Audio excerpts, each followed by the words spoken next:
Chapter 56. Queenie stopped abruptly as she was making her way to the door. She turned around and whined, "Grandpa, I haven't finished my homework yet." She would rather kill herself than make tea for Nash. Walter snorted coldly. "When have you ever done homework?" Queenie studied at a private school that belonged to the family. There, she was treated like a princess. She almost never did homework. Nash crossed his legs and said lightly, "I'd like some Earl Grey." Queenie glared at him. "I see you're taking advantage of the situation, huh?" Walter's face turned cold.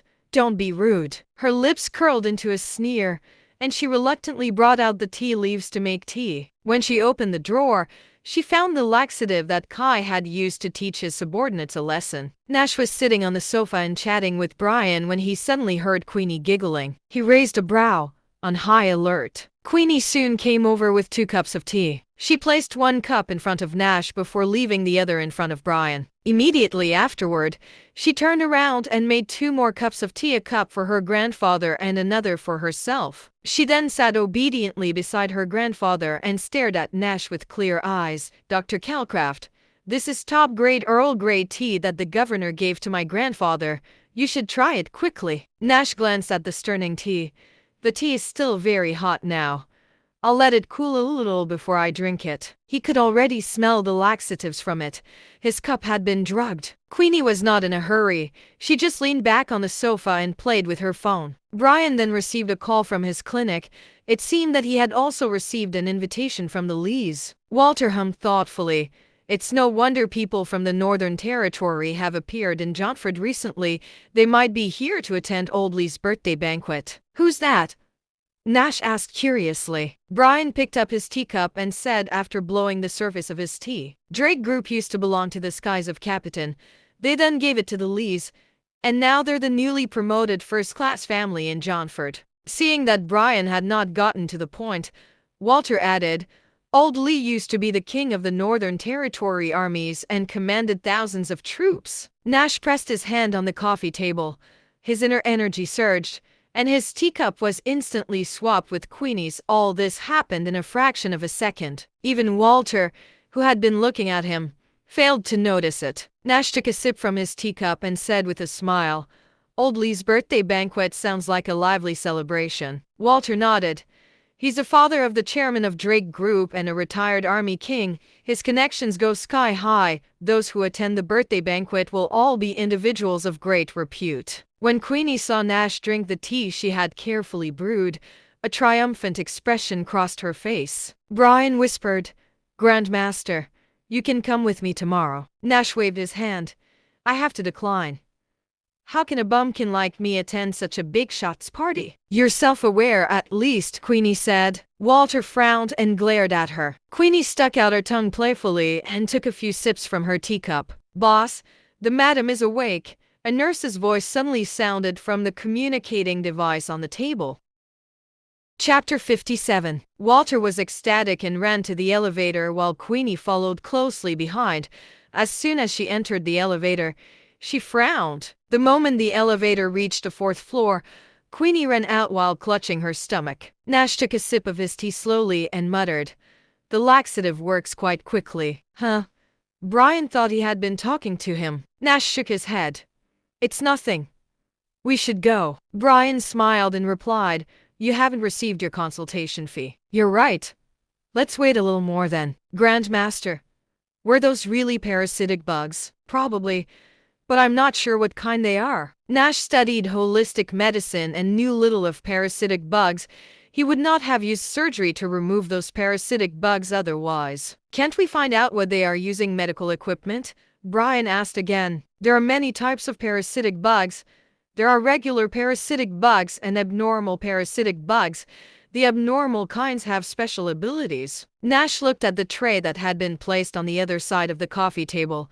He tapped his fingers lightly on the coffee table, and an invisible force pulled the tray over. Brian was dumbfounded when he saw this, but he quickly suppressed the shock he felt. They looked into the tray, only to realize that 2 of the white bugs had disappeared. Brian's expression shifted. "Where are they?" Nash picked up a teaspoon and poked the clotted blood. It had transformed into thick blood at a speed visible to the naked eye. Not only that, White bugs were appearing from the blood. Brian was once again shocked. What's going on here? This is probably an abnormal type of parasitic bug.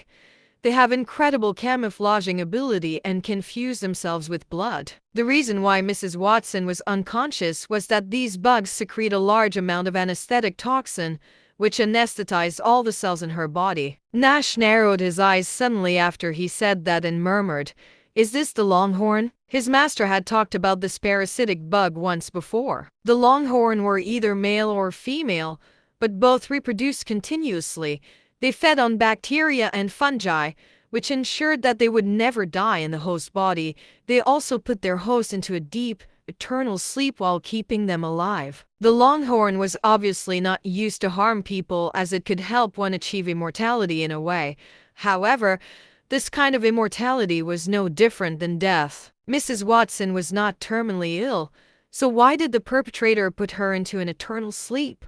Just when Nash was puzzled over this, Walter walked out of the elevator, his expression radiant. "Dr. Calcraft, my wife's woken up. You're unparalleled in the field of medicine. I have nothing but admiration for you." Nash smiled. "How is the madam doing?" Now that the madam was awake, it meant that all the parasitic bugs had been removed from her body. Walter answered with a smile. "She's still a little weak. It may take a while for her to fully recuperate." He took out a check from his pocket as he said that and continued, "This is the $100 million for your consultation fees." Nash accepted the check unceremoniously and stuffed it into his pocket.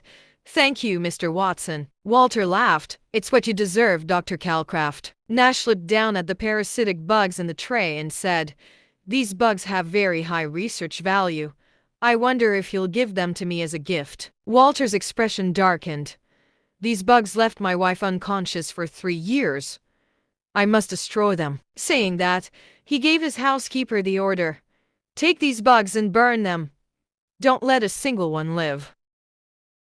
Chapter 58. "Yes, sir," replied the old housekeeper before walking away with the tray. Nash sighed to himself. He put a hand over his heart and said, "Since the madam is awake, I shall not bother you any more. You may contact me any time if she feels unwell." Walter mirrored his action and replied, "Of course." Nash led Brian as they left the villa. Walter personally sent the two of them off from the manor. On the roadside by the manor, the old butler poured a bottle of alcohol into the tray and then lit it aflame. Brian felt a little regretful. The Traditional Medicine Association rarely came by parasitic bugs. If they had been able to take them back for research, it would have allowed them to make a breakthrough in holistic medicine in the field of parasitic bugs. After accompanying the two men outside the manor, Walter put his hand over his chest again and said, "This is where we part. I have to go back and take care of my wife." Nash and Brian nodded with a smile. Just as Walter was about to turn around and go back to the villa, Nash suddenly called out, "Mr. Watson, do you need something else, Dr. Calcraft?" Walter thought Nash had a few instructions or precautions regarding his wife, so he hurriedly stopped. Nash grinned. "Make sure the princess drinks more hot water." Then, he turned around and left gracefully. Walter looked at Nash's back, his expression thoughtful. Queenie slowly made her way into the living room while holding onto the handrail of the stairs. Her face was pale, and her legs were weak. She held a hand over her stomach as she cursed, "Damn you, Nash. I curse you never to find a wife." She really could not figure out how she was the one who fell for the trick when she had put the laxatives into his tea. When did Nash switch their cups? Walter walked in and noticed how discomfited Queenie looked. He could not help but frown and ask, "Queenie, what's wrong with you?" Queenie replied mournfully, "I must have made myself sick from the haggis soup." Then, she ran to the toilet on the first floor. The corners of Walter's eyes twitched. "Dr. Calcraft told you to drink more hot water." There was a crash from the toilet. Outside the manor, there was a Porsche parked on the side of the road. This was Brian's car, and the driver had come down to open the door. Brian invited Nash to visit the pharmacy, but Nash gave him an excuse and refused. He had no choice but to send Nash back to the apartment. There was a look of doubt in Brian's eyes while they were in the car. The Watsons have so many experts. Just who was it that gave Mrs. Watson the bugs? Nash crossed his legs and put one hand on the car window. I thought it might be a business rival or someone from within the family before. But then Mr. Watson wanted to destroy the bugs, so I'm guessing that he's the perpetrator. Brian was shocked the moment he heard that. How? How is that possible? Mr. Watson has only ever married one woman in his life. They have mutual respect for one another and have been together forever. How could he do such a treacherous thing? Nash smiled slightly and asked, "Is this considered treacherous?" Brian was stunned. He put his wife in a coma for 3 years. Isn't that a treacherous thing to do? Nash smiled and looked at Brian without saying a word. Brian's face flushed, facing Nash's superficial smile. I know Mrs. Watson only just fell into a deep sleep. If Mr. Watson really wanted to kill her, she would have been dead. Despite saying that, Brian was still puzzled. Walter did not want his wife dead, but neither did he want her to live properly. What exactly did he want? After half an hour, Nash arrived outside his neighborhood. The moment he got out of the car, he saw a man in a windbreaker standing at the gate of the neighborhood. Chapter 59. He was wearing a bowler hat, and his hands were shoved into his pockets. He looked very grim. Seemingly sensing Nash's gaze on him, the man slowly raised his head and took off his sunglasses to look at him. It was Stellar. Nash walked over to him quickly and asked with a smile, "Is the warden here?" Stellar nodded. "The warden just arrived today but will be attending Mr. Lee's birthday banquet tomorrow." Nash shrugged. "Then why did you come to see me so early?" Stellar took out a check for $100 million. "I already know who you are. This is your reward for protecting the warden." Nash was slightly taken aback. The warden has so many experts around him. Is my protection still needed? As an overlord, the warden would, of course, be protected by powerhouses when he went out.